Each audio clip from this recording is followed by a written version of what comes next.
What do I do if my student holds food in their mouth and won't swallow? Well, there could be a couple of possible causes for why they might be holding food in their mouth and not swallowing.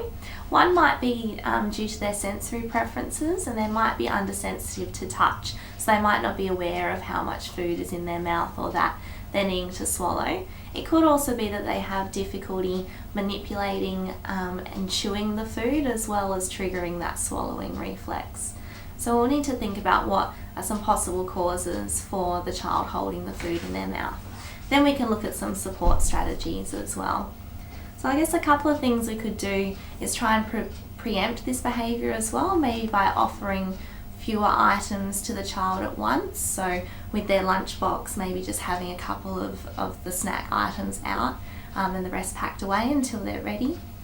Or giving them smaller bites and breaking foods off as well. So just helping the child to see that smaller amounts might help them to manage their food a bit more. Something else we could do is introduce visual supports as well. Something like a visual showing, bite, and then chew might help them to plan and sequence their motor movements and get them to complete that swallowing reflex more efficiently as well. And then another thing that we could do is kind of be their coach and cue them through their meal times too. So explain to them that they have food in their mouth and that they can chew.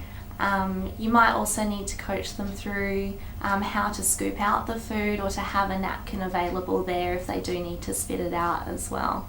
So they might be things that could help the child. I think it is good to be mindful of a choking hazard in this situation as well if the child isn't swallowing their food. So please encourage them to sit or remain stationary where possible, and give them close supervision during this time as well. If you are concerned that there are swallowing difficulties with this student, it's important to speak to a speech pathologist.